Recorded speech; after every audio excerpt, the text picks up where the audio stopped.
everybody. Welcome to the Hallmarkies podcast and Merry Christmas. And today we are talking all things Rescuing Christmas. We love the movie, so we're so excited to be here. We have the writer, Sarah Montana, and we have the star, Rachael Leigh Cook. This is so exciting.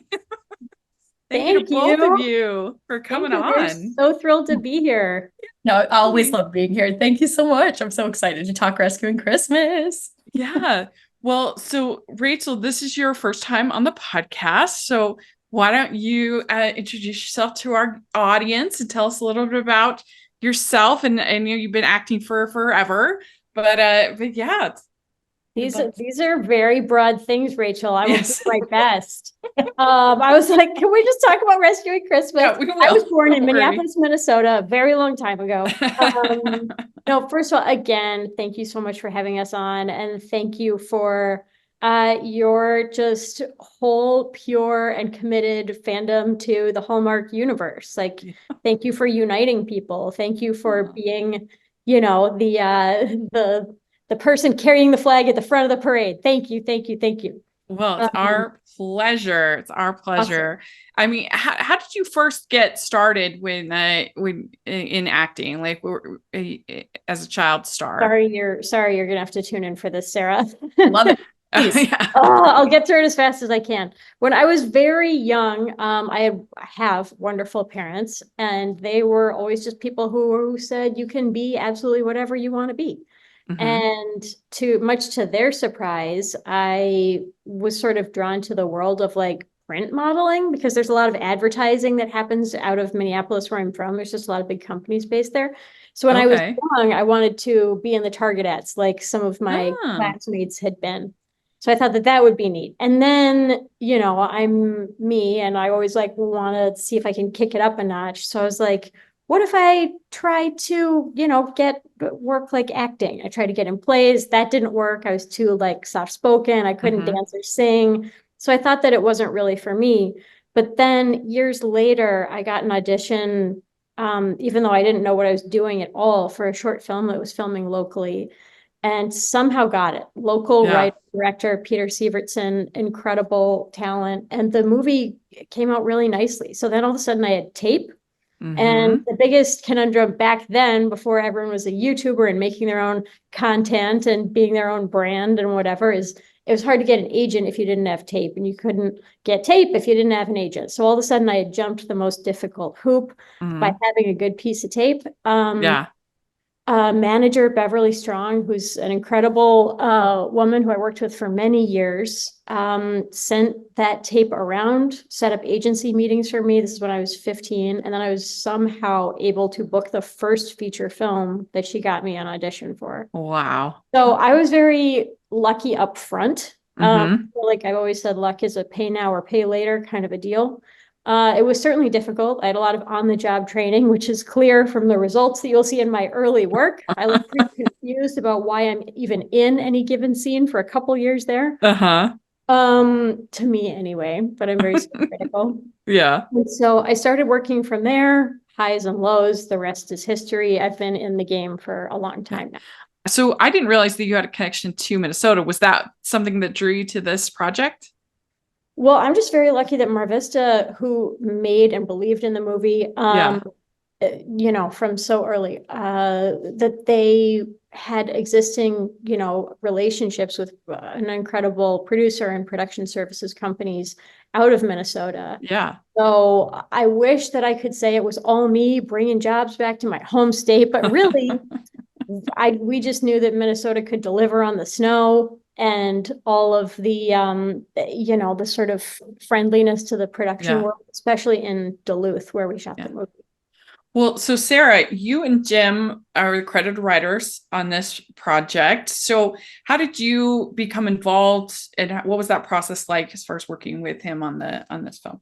So Jim and I have done a couple of other movies together, and I always love working with him. He's just like the most generous. He's so creative. Like, he's brilliant. And actually, the funny thing, Rachel, I don't even know if I've told you this, was that when he came to me with this, I had just told my manager at the time, I had just like gone through a really difficult period. I was like, I'm not doing any movies this year. I'm not writing anything. I told my manager, like, say no to everything. And then Jim sent me an email and was like, hi, I know you're saying no, but I really, really want to work with you on this. And I was like, Jim, no. And then he was like, just read the one pager. And if you like the one pager, then read this script that I wrote. And then, and you can just use it as inspiration, or we can do it together. We like figure it out, but just see if it sparks something. And I was like, Jim, I'm gonna do it because I love you, but I'm gonna tell you up front, it's a no. I have already decided I'm not doing any movies here. And then he was like, and also Rachael Leigh Cook's doing it. And I was like, okay. Like, it's not very difficult. And then I wrote the one pager and was immediately like, looked at Matt, my husband, and I was like, and he was like, you're going to do it. And I was like, I haven't read the script yet, but I'm very intrigued. And from there, it was just such a magical, fun concept. Like, yeah, there are a lot of movies. Obviously, there's another Hallmark movie this year about what happens if you wish Christmas away, right? But yes, we just had this really fun idea of like, no, really, what would that mean? In the way that like, there's a cartoonist who does a series of comics that are all aliens trying to explain human behaviors. right. And it really felt like that idea of like, how would you explain someone? And then on a personal note, like you and I have talked about the TED Talk and some of like my background. I think when you're an adult, you do lose Christmas. Like Christmas does go away. And especially if you're a parent, you're now having to think about, what am I keeping from the Christmas that I knew, like my definition of Christmas, and then what is not staying? Yeah, so that's a good point. I hadn't really thought about that, but you're right. Yeah, everybody at some point has to make these decisions, and the magic of Christmas goes away, I think, until, either you make conscious decisions as an adult to bring Christmas magic back, or you have kids and the cycle starts all over again, and you get to be Santa, who's very real. You don't get to be Santa, you get to help Santa. Santa's always real in the world. But so it was fun to explore that. Well, that's so interesting, because I was going to ask you, because I was like, you hadn't done a movie in a couple of years, and I'm like, what about this project kind of brought you back? Yeah, it was just such a cute, fun concept. And like, I knew I would be in safe hands too, even though I was, working with Jim and Rachel is just always so much fun. And you guys are so fun to collaborate with. And you just always feel safe. Like you can take big swings. Like the first pass of the script, I wrote this smash cut from, you're trespassing on people's minds, you should be in jail. And then I was like, she should be in jail. And then I wrote the jail scene, and I like, paced my apartment a little bit, and I was like, oh, we're usually not allowed to do this. I don't know. And I actually Googled, like, has anyone ever gone to jail in a Hallmark movie? And like, put it out for a couple minutes. And then, of course, like, no, I was going to actually ask you about that, because for a long time, I can't remember which writer, but one of the writers told me that they weren't allowed to write scenes in a Hallmark movie where a character did something illegal. Yeah, so actually having the character go to prison is kind of like it's not prison. It's a little overnight ski. It's fine. And Rachel and Jim were really clear from the beginning, like they wanted to take big swings and have fun with this movie, which they like let me off the leash, which was really fun. And so, and I think the other piece here is that Mar Vista bought the project and they took it to the next level. Like watching the cut when it came out, it's like there's that hawk sound in the background when Christmas disappears in the town, or like the baby crying in the cafe. Like they leaned all the way in, even the cut with the Christmas fox, like as the title card for the next day. I'm like, I feel like they just really got it, and they were willing to like invest it and take it to the next level. Yeah. Well, so Rachel, it seems like the last couple of your movies, whether for Hallmark or Netflix, have been like outright comedies, have been sort of broad comedies. And I love to see that. And I'm just curious if that's something you've like been focusing on in particular, or it's just the way it's kind of worked out. First of all, I love that you found them to be broad comedies, because that makes me feel very funny and fun. I don't think anybody thought Tourist's Guide to Love was an out-and-out comedy. I think you're literally the only person who did that. Or true. Maybe even Love Guaranteed, to be honest with you. But I'm thrilled about it, so thank you. But I love leaning all the way into that. And Sarah, I just have to comment on what you just said, because like, I can't believe that you were like, Jim, boundaries. And he was like, one last score. You're like, all right. Absolutely. Oh my God. You're Ryan Gosling in Drive. I love it. It's no, I'm so lucky that we had Sarah on this movie. And like, Sarah, I mean, you do not write like somebody who doesn't want to write. Like Yeah. Sarah always over delivers. You're Mhm. unbelievable that way. I'm sorry, I know I'm Mhm. off the question, but I just need to pay Sarah that Yeah. compliment. She's No, just it's smart, totally and Sarah what just makes you sound way smarter than you are. And I just like working with you, and I just wanted to say that up front. No, the funny part, not to jump in, but like I did bring this script to a group, like a group of my writer friends, and in the first draft, they were like, this character's like kind of mean and really grumpy at the beginning. I was like, it doesn't matter. It's Rachael Leigh Cook. Like she's so like your comedic timing and all that. I just knew like I wouldn't have done this if it wasn't you, quite frankly, because I knew you were anything I put on the page, you were gonna like swing for the fences. And it's Mhm. like even watching the movie, I was like, oh my gosh, she's so good at this. It's even above what I Yeah. could have imagined when That you're means like, everything to me. girl. Thank you so much. Yeah, Can't was wait that for the next fun, one. like playing the Grinch of the Oh, movie? it's the best. And Yeah. it's, as you know better than anybody, Rachel, it's somebody's job to not be as into Christmas as Yeah. the other person in the movie. And it was nice being that role for this one. I've been more Mhm. of the, like giddy up kind of person about the holiday in Yeah. past movies. And so it was fun to get to play Yeah. the cynic in this one. Well, and it's sometimes in Hallmark movies, they're afraid to make the leading ladies like truly go there and truly be a Mhm. Scrooge kind of character. Like there was one, a couple that was that was supposedly a take on Christmas Carol, but the Scrooge character was so nice that the Cratchit character was literally begging to work for her. Please hire me, like please. And I'm like, what? I mean, and it That's just it makes the redemption. There is no redemption because they were already a nice person. It's really hard because through the notes process, and Hallmark is listening very closely Yeah. to their audience, who are people who take television and entertainment as medicine to their like Yeah. busy, stressful lives. And I take that responsibility very personally as well. But it Mhm. doesn't mean that we don't like stakes. We love a big Yeah. payoff, Right. So I think that movies like Rescuing Christmas and everything that I hope to make, with and for them in the future takes those bigger swings towards like, we're going to earn this payoff. Yeah. So things like pulling out, the central conflict of why someone doesn't like Christmas. Yeah, it's like if something's ever not, if you're watching a movie and it's not hitting right for you, that's probably why. Ho, ho, ho. We'd like to take a second and thank our sponsor for this episode of the podcast. It's the Hallmarkies Patreon. Do you love Hallmarkies podcast, especially at Christmas? Do you enjoy the holiday previews, recaps, interviews, and bonus episodes? If the answer is yes, please consider supporting the Hallmarkies Patreon. We need your help to do what we do both during the Christmas season and all year round. But not only do you help a podcast led by strong, independent women by becoming a Patreon, you get to become a part of the Hallmarkies family. Starting at only $2 a month as a patron, you will have access to our Facebook Patreon group where we talk about the movies, shows, and more all year.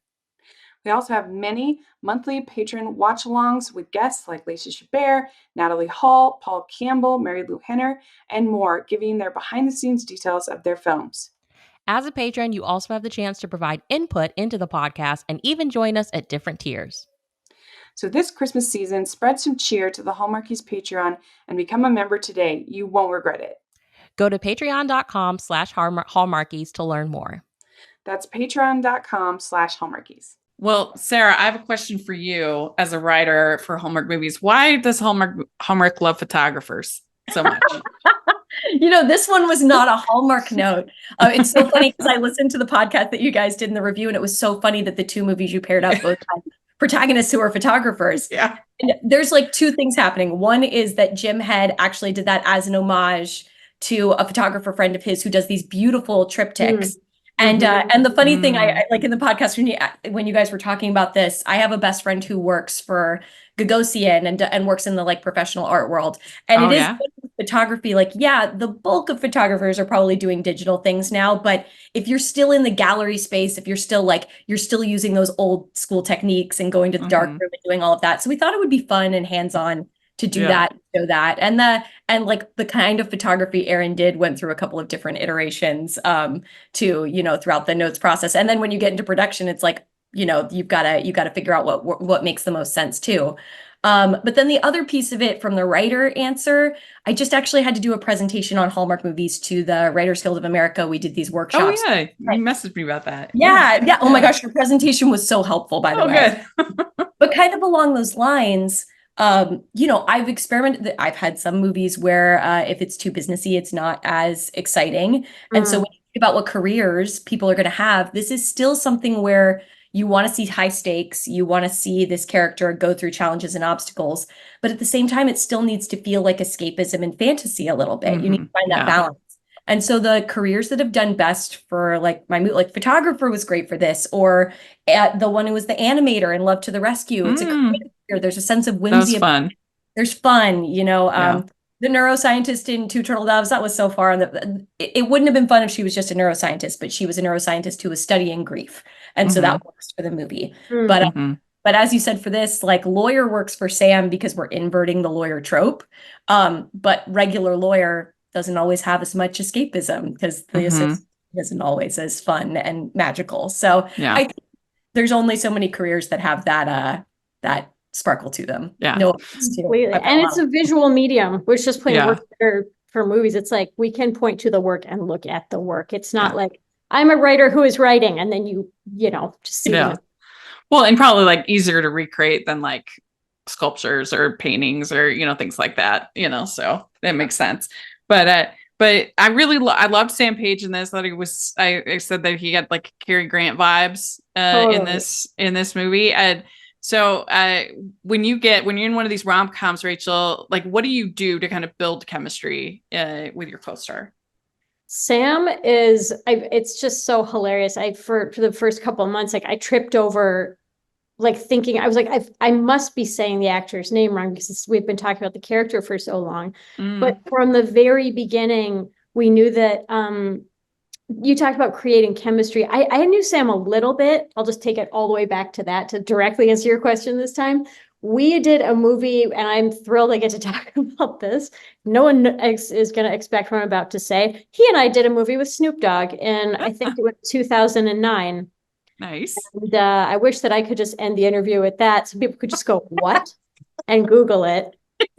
Yeah. But yes, we did. We did a movie where we both played peripheral characters in Spokane, Washington. So I knew him a little bit from that. We didn't keep in touch, whatever. I knew he was sort of in the Hallmark sort of orbit. Yeah. But it's funny how you do need certain people for certain roles. So the reason that Sam Page works so well as our Sam, and we said from the beginning that we were looking for a Sam Page type before we even knew, but we were looking for maybe someone even from outside the world. Everyone likes to discover this, that, the other.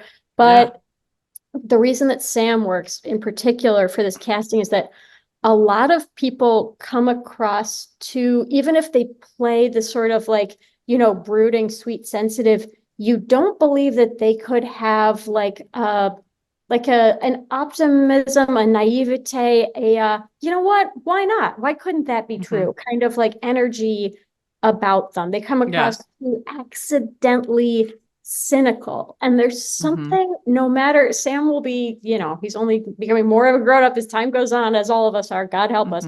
But there's something innocent about him and trusting. Yeah. And the character, the way he's written and the way we needed him to be for the story really needed that quality. Yeah. So in a way, it might seem like a plug and play, here's the dude kind of role, but I promise you it was not. And he's perfect for it. Yeah. Well, and I just loved the way he's like, give me an argument, I will make it.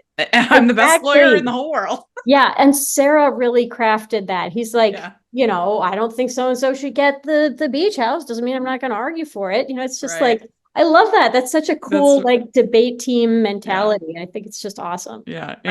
I will shout out and plug my brother, Connor Smith, who is in law school currently. Oh, really? I would call him sometimes and be like, okay, because there were some scenes that didn't make it into the movie where we did have to flesh out Sam's career a little bit more.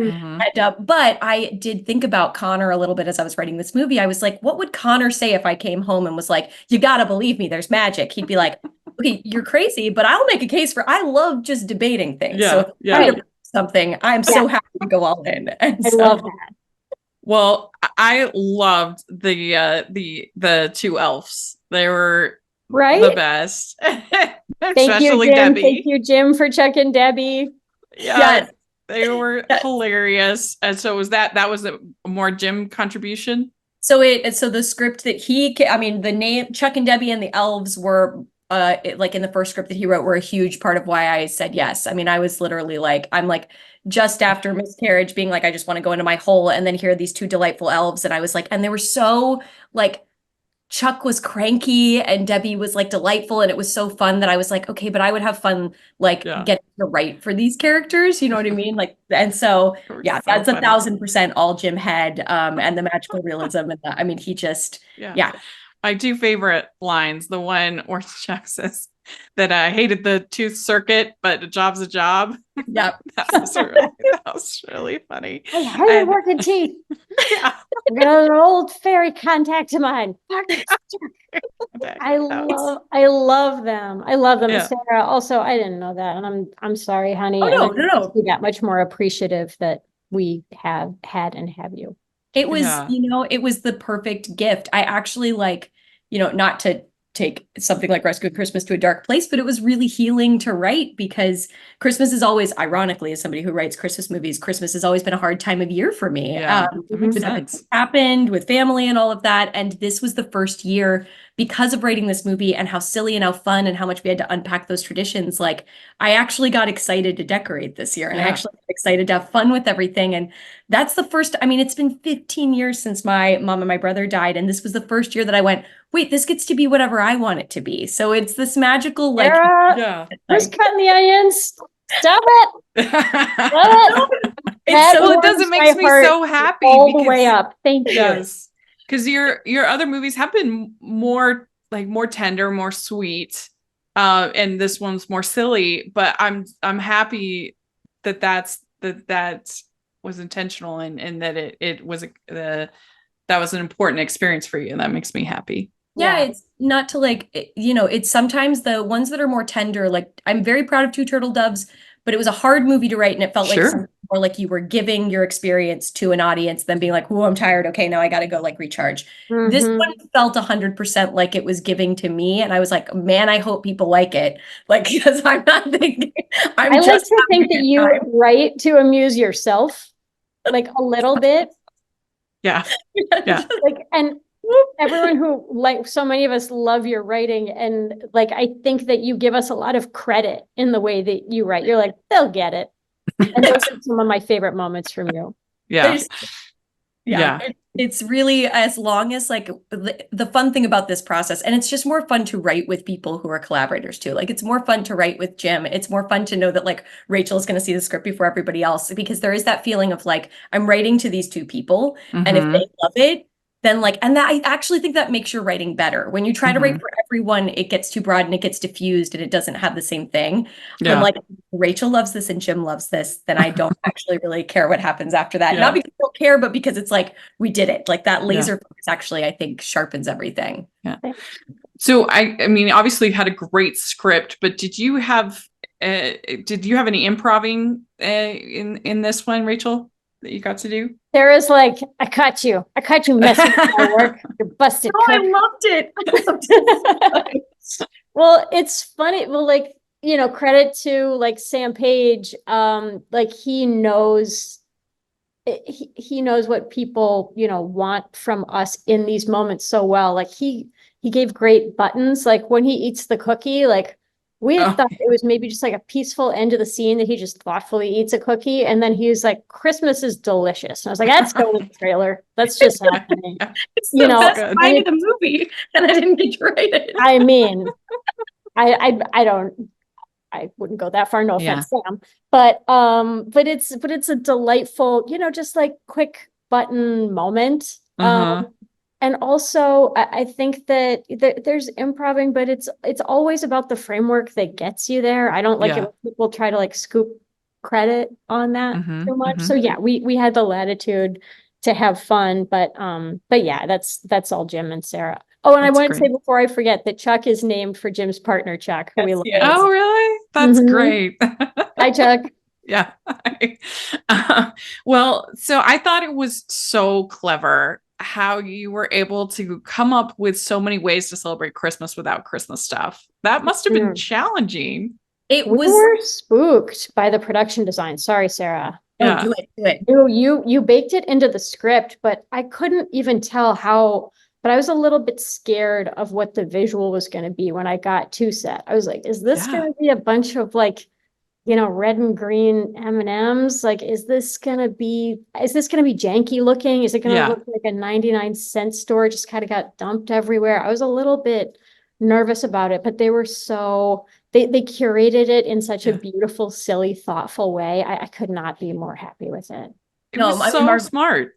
Mar Vista knocked it out of the park because I do think that, so we had a lot of fun. Like we had meetings that were like me, Rachel, and Jim, where we would go, what are the kinds of things that like would be fun to throw in here? And then, you go back to the page and you go nuts. Like the talking about a Christmas tree and like what that process is, which is one of my favorite scenes in the movie. The like, we're not replanting it and we're like, wait, Yeah. let's throw it on the curb, like all that. Like we had all kinds of conversations about that. And that was also fun. And then you just get to go run loose. But one of the fears was, are people going to buy into the script? Like, is a production company going to want to do this? Yeah. And we got some notes from some people that were like, but Christmas is gone for so much of the movie and it's a Christmas movie and seeing it was really difficult, right? Yeah. Mar Vista just, I mean, their set decoration and everything, when I saw the cuts of it, I was just like blown away. I was like, Yeah. they really got it. And they managed to make it look as janky, like it needs to be a little bit jankety because that's the concept, but it's jankety in a way that still feels charming and Mhm. still doesn't feel like the holiday spirit is missing, which is Yeah. such a like impossible line to walk. And I felt like they really nailed that. I agree. It was so clever. It was very, very clever. And you're like the tennis balls and ping pong balls and, just stuff like that. I was like, oh, that's so smart. And When Sam hangs the neckties on his yes. mantelpiece, like he's riffing on it, and it's like, yeah, sure, why not? Yeah, we did that all the time. Like, okay. And And when our favorite ornament that I don't remember if Sarah thought of it or Jim or production design, but hanging on the Christmas tree are air fresheners, like car air fresheners. That's great. Yeah, it was so smart. We'd like to take a second and thank our sponsor for this episode of the podcast. It's author Jennifer Snow and her book, A Lot Like Christmas. This Christmas season, in best-selling author Jennifer Snow's steamy rom-com, A Lot Like Christmas, love comes where you least expect it. For Jessica Connolly, there is no better place than her coastal hometown of Blue Moon Bay. She has a wonderful family, supportive best friends, and a successful bakery on Main Street. Unfortunately, every time she designs one of her ex-boyfriend's wedding cakes, she's reminded just how unlucky she is with love, and that she's a good luck charm for men to find their happily ever after with someone else the minute they break up. So she's decided to be done with love. Dr. Mitch Jameson is more comfortable traveling the world with Doctors Without Borders than staying in one place. He just needs to survive the holidays in his small hometown before he can leave again. The beautiful, intriguing bakery owner with an aversion to dating might be just who he needs to occupy his restless heart. From sipping hot chocolates at the local Festival of Lights to early morning dessert deliveries, Jessica and Mitch rediscover the spirit of the holidays. But when the 25 days of Christmas are over, will their romance be over too? Adapted as an Up TV holiday movie, readers can catch a sweeter version by watching Christmas Lucky Charm. And you can purchase A Lot Like Christmas wherever you purchase your holiday reads or by using the affiliate link below. Well, and I there's love that. something I watched it with some writer friends the people that I brought it to before I like turned in the polish and rewrite. I was like, can you read this and make sure the rules make sense and all that. All those writer friends were like, well, now we have to watch it because we've seen the script and now we have to. How often do you get to see the script and then see it come to life, right? As a writer. And so we watched it all and they pointed out something I hadn't even thought of, which is the combo of the concept and it being in Duluth. And it like Duluth has this really strong theater scene. And so there is this magical sense in this movie that it's almost like when you're kids or when you're in the theater world of we're going to put on a show. Really like that is sort of the tone of the movie. And I didn't Truly amazing local cast of theater actors too. Sorry, I jumped on what you were saying. That's the difference because when I did the presentation at WGA, people were like, well, why doesn't Hallmark do bigger comedy? And I was like, practically as a writer with a $3 million budget where you're going to have to shoot on location, you may think that you can write 1,000 one-off jokes that are really funny, but you're limited in how many people might be local to cast who also have experience in comedy or theater and all those kinds of things, depending on where it shoots. And in Duluth, every single role, even a child background person in line in that coffee shop had one of the best like facial reactions to the Nick scene. I was like, I mean, you can just tell that theaters in that blood. It was so great. Completely. We almost didn't get T. Michael Rambo, our Santa, because he was great. Supposed to do a play, and he said okay. no to us. He was like, "I'm sorry, I committed to this play," and we were all really concerned because if anyone, the Santa role was so key because we needed to convey all of the magic that was missing. We needed to feel like he literally jumped out of the North Pole and into our movie. And we were so upset when we thought we couldn't get him. And we just thought we were going to get some plug and play mall Santa type. And then he called up the next day and he said, "You know what? I've talked to the people at the play. They're able to push around the dates. I can't miss this. It's the role of a lifetime." Yeah, And he was fantastic. I've always thought it must be really hard to write comedy because you go over it over and over and over again, and would like you start to sort of lose confidence in the jokes. Yeah, Sarah does not. I know I do. Well, so here's the weird thing is some of them I have too much confidence in, which is a problem. And then some of them you definitely get anesthetized to, and then you're sitting next to someone and they see it or they read it and you're like I listened to the podcast that you guys did yesterday, and that mac and cheese joke, man, down to the wire in the last draft, I was like, this isn't funny. This isn't funny. I got to find a better opening joke for this movie. And then there was like, we're out of time. Hope it still works. Maybe I can't see the forest for the trees anymore. Like you do get numb after a while. And then sometimes you're too precious about other things that this is only funny to you. I use my poor husband and my best friend. I live in a sitcom situation where we're in an apartment in a building in Jersey City where there's only 2 units, and Matt and I live in this one, and then across the hall is my best friend since I was 13. So it's like perfect. But for every draft that I did of this movie, and it's been true for so many of them, especially like Love to the Rescue and Two Turtle Doves, I make them read every part out loud, and I only read the action lines. And then I do that before I turn it in. And if they are like stumbling over something, or they don't laugh, or something's not working, then I'm like, all right, now back to the drawing board. And they always have to do it, not a million times, but they have to do it at least once before I turn a draft in. And, they get rewarded. There's things I do for them, but it does help. Really smart.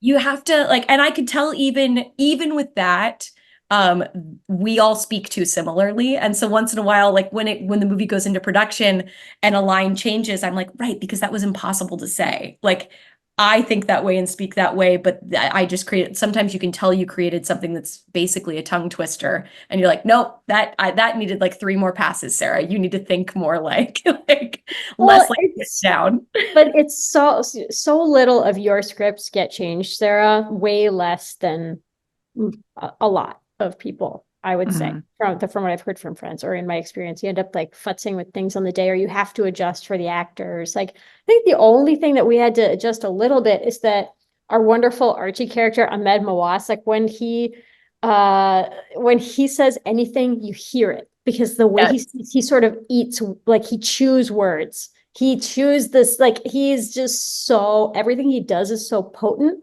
And his character saying babe a lot. But when Ahmed does anything, it's like, it's not like he's a big actor. You just know about it, right? So he was like, babe. Like we were doing a read through, babe. And it was like, we got to cut. That's all got to go. 80% of these babes, because it'll be like 20% of the movie in terms of what I remember when it's over. Like, little things like that, Yeah. But it's so funny too to like realize that like it didn't need it. You know what I mean? Like as a writer, then on the other side, I'm watching it going like, oh, on the page it needed that to convey it when you're just reading it. But once you have an actor inside a body, like they're in their body, in the lines doing this, they are going to convey 1,000% more energy than just like lines on a page. And so sometimes this was a good lesson for me. And like, you don't have to do more. You actually can do a lot less. And trust that the process is going to get you there if you have the right team. Well, it's not true for every production, but with this production, everybody was just so locked in It was like, oh yeah, we don't need 10,000 babes. They'll know exactly who this character is. Totally. Yeah. Yeah, exactly. And our Bailey Stender, and I could just go on Oh, and on about the cast. She's I just just interviewed wonderful. her actually just before Oh, this. I good. loved her so much. She Oh, was so good. she is such a, I feel like a grandma saying the word, but like firecracker, like in the Yeah. best way. I She's hope just that she made an wonderful. impression because I would love to see her. And I just thought she was delightful. Yeah. She's fantastic. Bailey will Hmm. do everything she wants to do. Yeah. Yeah. So I'm very curious of who was it that came up with Celebration as the non-Christmas Christmas song? I don't I know. mean, our music supervisor, That was brilliant. That was brilliant. it was like we knew that we wanted a big moment for that. The alt to it is actually quite good. Like the way that, a lot of composers can sort of do these things is they just sort of capture the essence. It's not a Yeah. sound like it's just we had a pretty good backup, but yeah, incredible that also we had the budget to get I it. mean, the music was the thing that blew me away because I saw so obviously like writers are on strike this year, which meant that I wasn't allowed to talk to Rachel or Jim or David or Angie or anybody at Mar Vista for 6 months. And Hmm. so as soon as the strike was over, David and I were on the phone and I was like, "Hi, I'm just like really desperate to see a cut of the movie." And so he sent me a cut and the music was so great. And in my head, what I went was I was like, it's a shame that this is probably just for like the sales copy, Yeah. like none of this is going to stay. And then so much of it stayed. And then the things that were replaced were like even better.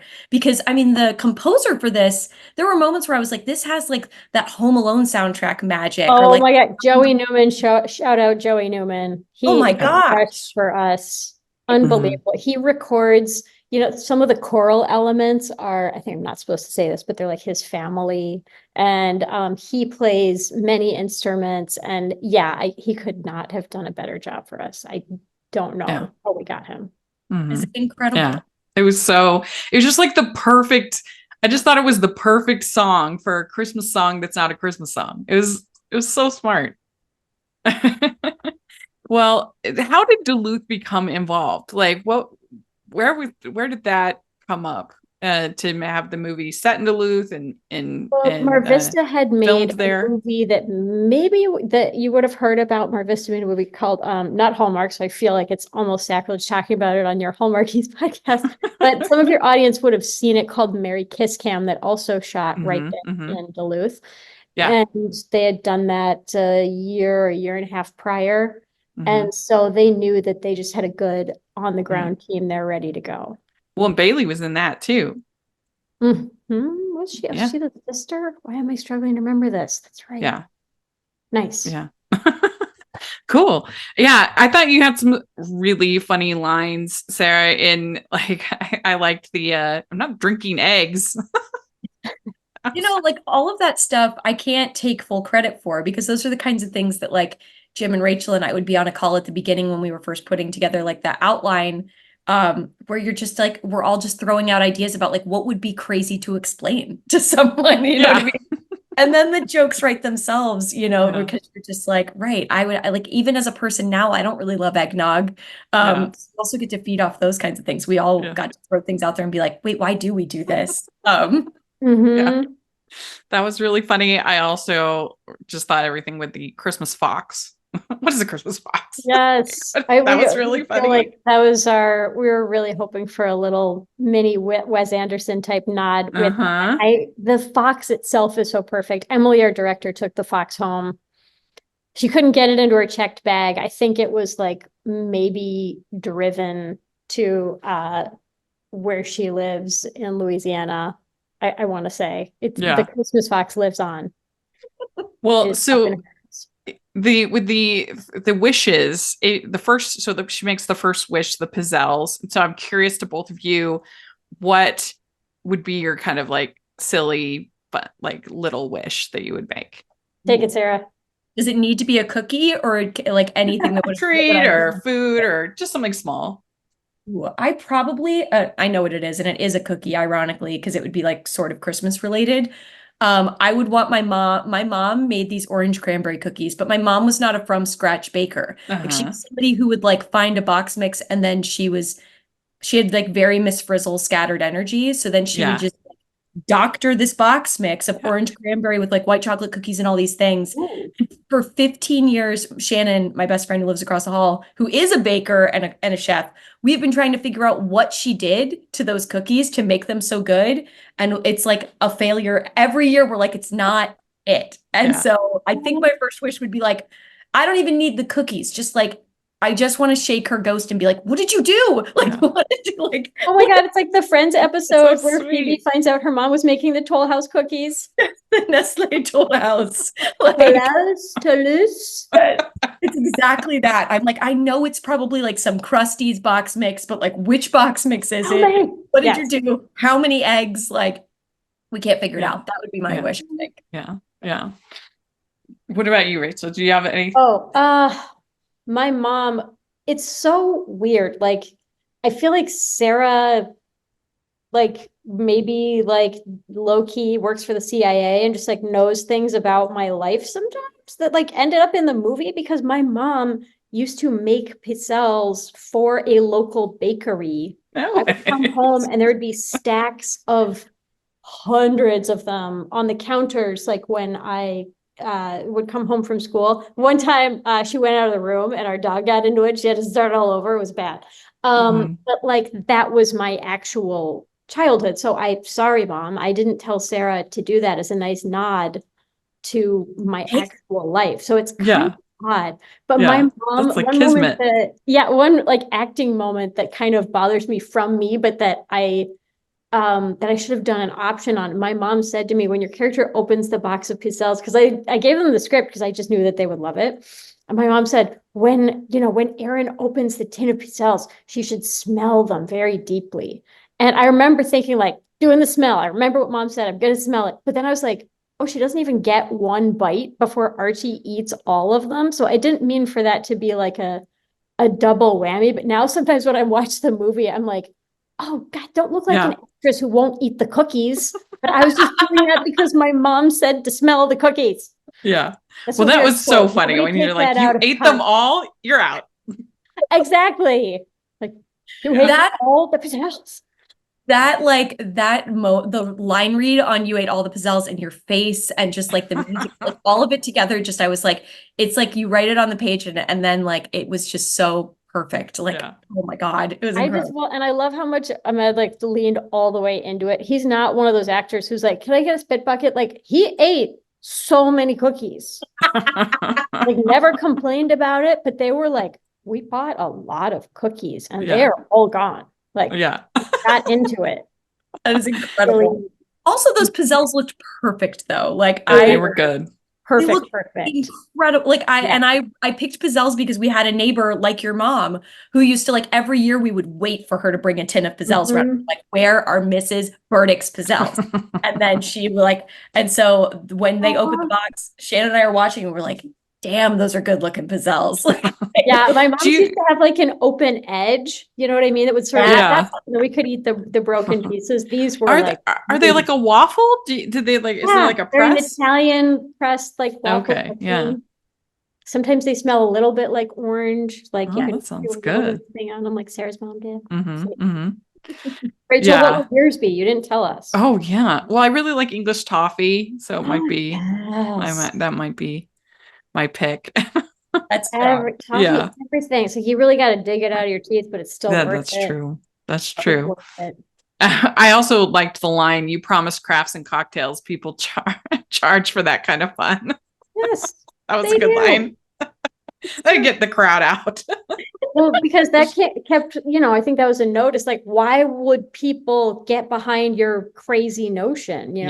Get everybody to rally around your like weirdo performance piece, whatever it seemed like at that point. Well, and I thought it was really funny to have like the mayor of Duluth was like something that we could do at Christmas, in December.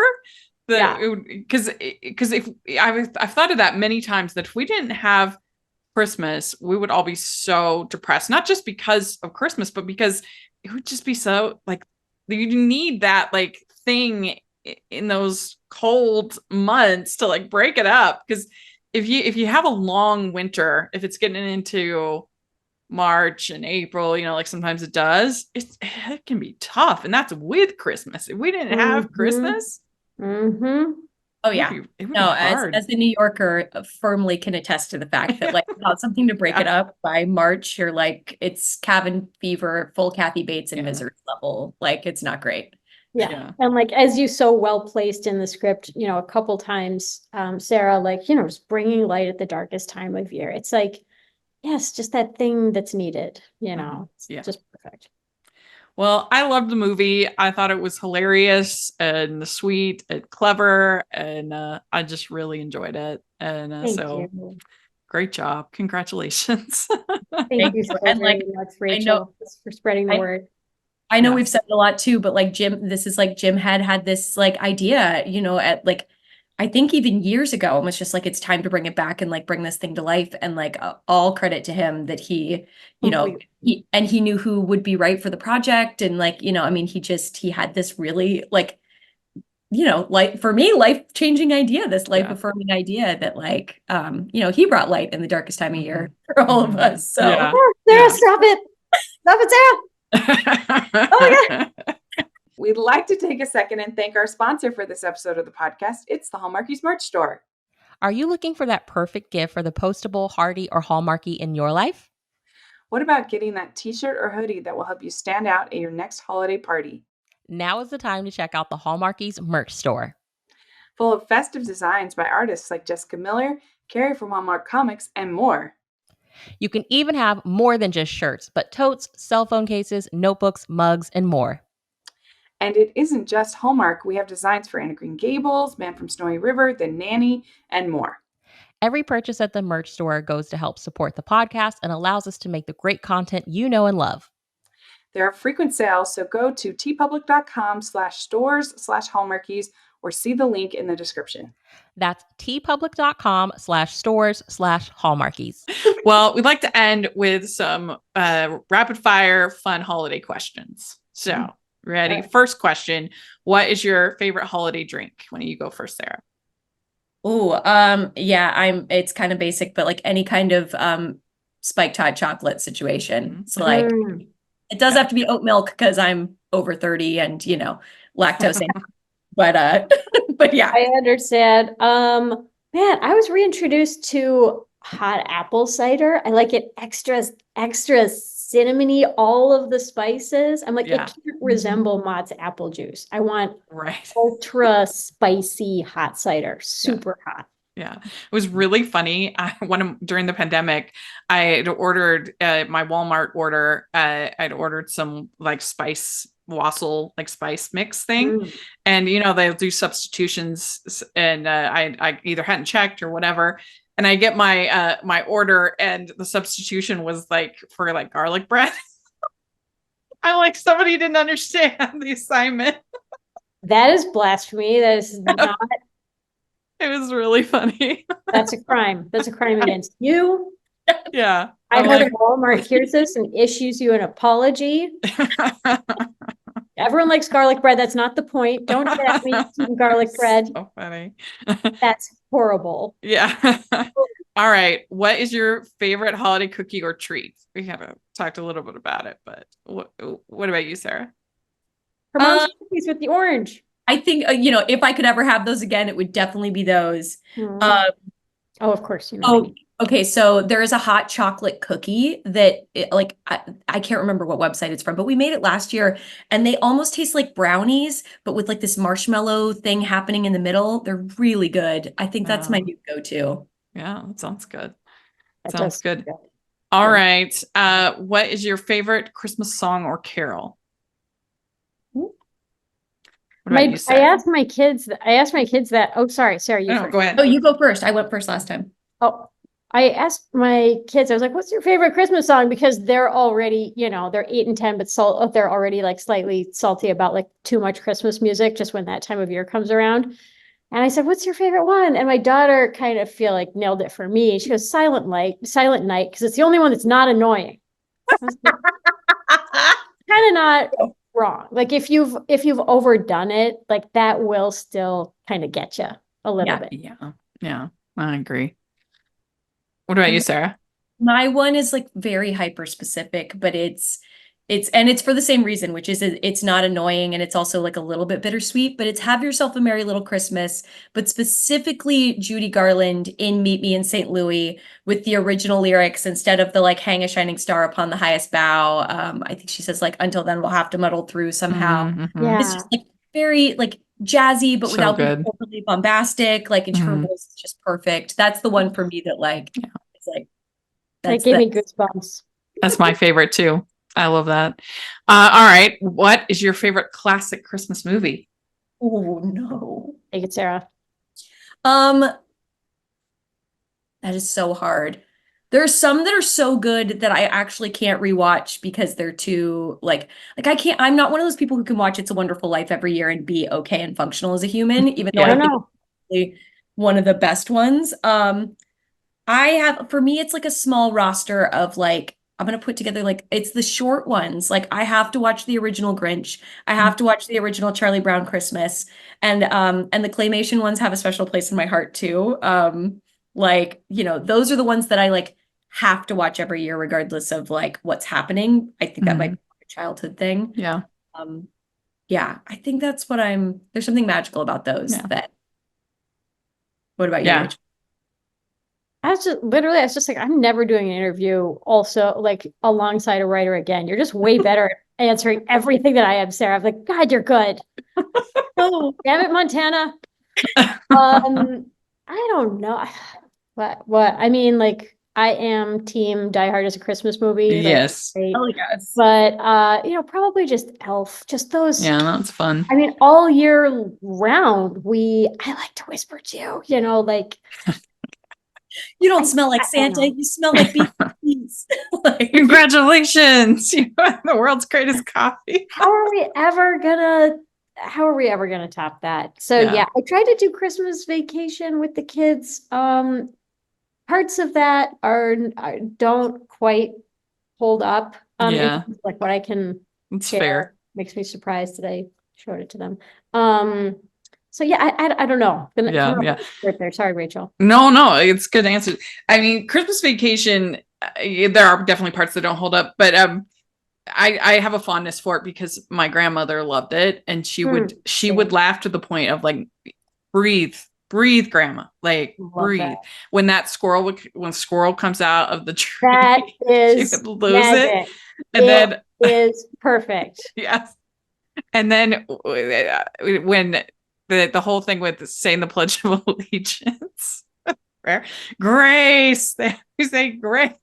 It's for and falls down a well, eyes go cross, kicked by a mule, back straight again. Yeah, so Ow. good. Anyway. All right, next question. Which do you like better, Scrooge or the Grinch? Ooh. Maybe Sarah could speak to the differences between them because I'm like, roughly the same. Yeah, that's why they're comparison. They're both Yeah, characters who hate Christmas, who come around in the end. I think they're like, okay, I'm like not going to answer the question, but I'm also going to answer the question, which is that this is like a weird roundabout. Here's my roundabout thing, which is that I think they are the same character and there are some differences. I think Scrooge has a little bit more of a place in my heart because one, the quintessential Christmas Carol to me is the Muppet Christmas Carol, Sure, and I think yeah. like knocks it out of the park. Mm. And the Grinch, I'm like a weird purist. I don't love the new Grinch movie that's like the full-length movie. I really only love the 30-minute shorty boy. Same. And so in terms of backstory and the like, I think A Christmas Carol from the like, sort of like rat race culture, what matters, the consumerism of it all still resonates a little bit more for me. But one of the things I was thinking was like the Grinch was sort of, we hit a couple decades, not that long after Dickens wrote it. Here's the Grinch, here's this new iconic thing. And I'm excited, like somebody has to come up with the next version of that thing. Yeah. Christmas Carol's not that old that we consider it this classic, so. True. Well, I mean, the thing with the Grinch is that they were just being super loud and kind of rude. Like if they were just not so loud, he wouldn't have been a problem. Real. Yeah, Be a good neighbor. That's the moral of the story. I mean, like he shouldn't have taken all the food and even the hoo hash and everything, but I mean, he was just all the noise. Fair. Yeah. All right. Next question. Which do you like better, clear lights or colored? I have strong opinions about this. Rachel, you go first. Well, I mean, context matters, right? Yes. Mm-hmm. Yes. Generally, I prefer a warmer light. But there's something special about the clear ones because then you can leave them up longer, I think. Fair. That's true. My extremely specific opinions about this are that it has to be warm white lights, like clear lights, on the Christmas tree because it has to look like candles. Because my tree, which I'm not going to walk into the other room and show you, though it's killing me not to, is covered in like crystals, and I want that like Victorian nutcracker feeling, you know, like when it comes out of the ground. But on the front of a house, go nuts. If you want like multicolored lights there, like, and you want the 1950s like giant bulbs or any of that kind of stuff, like go nuts with color in other parts of the house. But the tree for me has to be, it has to feel like little baby candles from the Victorian era. And I don't know what that is, but I'm also like a former opera singer. So there's a weird theatrical streak. That is Very good. awesome. That's totally awesome. I love and respect that answer. The only Yes. thing I'll say, my hard line on lights is no blinking lights. Same. Mhm. Fade in and out, but when lights are blinking hard outside, I'm like, Yeah. that's It's a not right. little much. 1,000% with you. I don't need it. The tree doing all that or anything inside too. I'm like, I have to live here. Like, Yeah. I have to be able to function. Let me live. All right. So would you rather be in a snowball fight or build a snowman?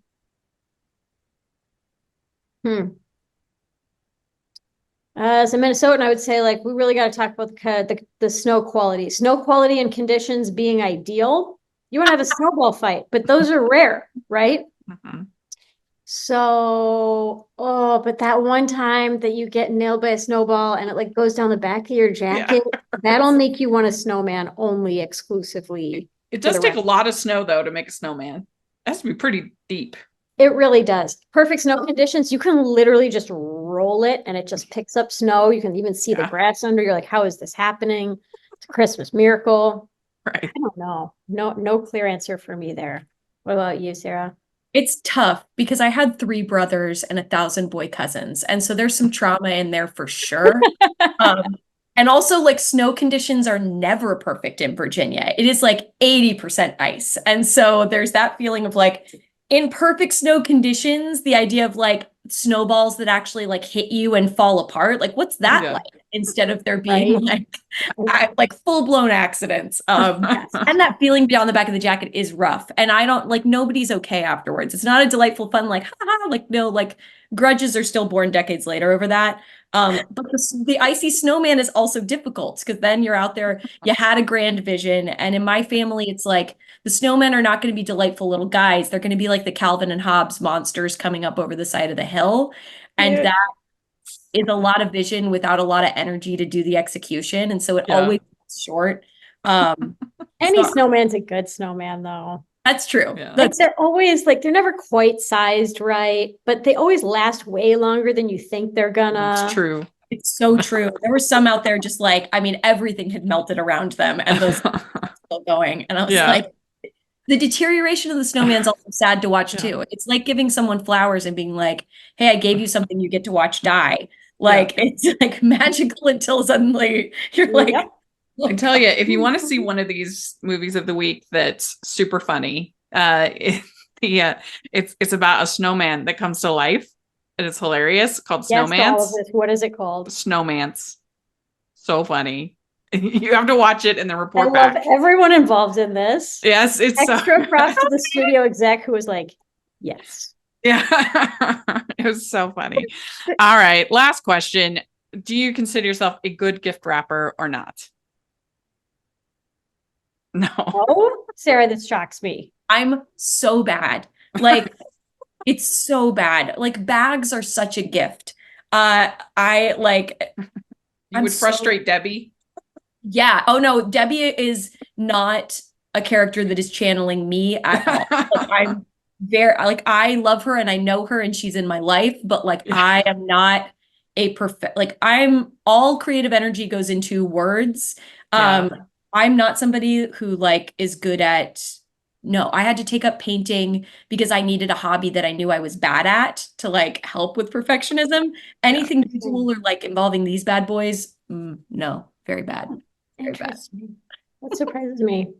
I feel I resent the notion that it's my job to wrap something and also disguise what the item is.